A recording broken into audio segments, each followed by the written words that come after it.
In our experience, we have a perception of where we are in the world and in life, in existence. So, to be able to tangibly feel where we're at, we find things that we like, find things that we don't like, find relationships with people that we resonate with, interests, hobbies, locations. We become more familiar and comfortable in our surrounding.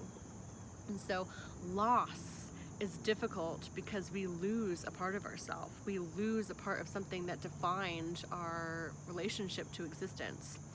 So whether we lose something, say a natural disaster like a flood, say we lose someone that we love to the other side, or we have a broken relationship, say we lose a job, or any kind of loss, even if you lost your favorite earrings, when we lose something that we love, it's difficult because it creates a void within us. We don't have that relationship anymore that can define part of our existence, and so we feel void, we feel empty, we don't have that sense of power, if you will, like a charge.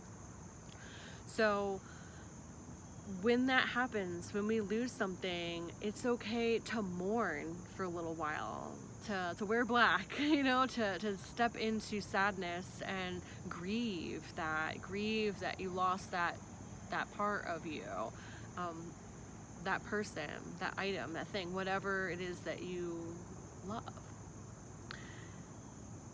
But once you move through that grief, you must let go and let it go. You must move on. You must move forward, because that void is just going to create illness and disease and sickness if it just stays void. You have to fill it with something. You have to fill it with joy. You have to fill it with a new pair of earrings, a new a family member, a person in your life that is like that family member to you, like a surrogate family member, a new partner, a new job, a new location. You have to fill it with something else that brings you joy, because life just keeps going. We can't just stop and halt and act it's the end of the world, because it's not. It can be for a little while. You can grieve and have your process, but then move through. When there's loss, there's gain. Life is a lot of times in polarities and trinities, but for this example, polarities. So if you lose something, you gain something. When a door closes, it opens. There's always going to be the next step. It's not the end all be all. So continue to move through life and allow yourself, your heart to reopen. Allow yourself to step into prayer and ask God, what is next? What do I do next? Who's going to come into my life next? What is going to fill the void? Open your heart, allow that to come through. Don't let the loss define your existence here. Allow that to be a part of your chapter, and then move to the next page. It's a process, but there's things that we can use that are going to help us with that.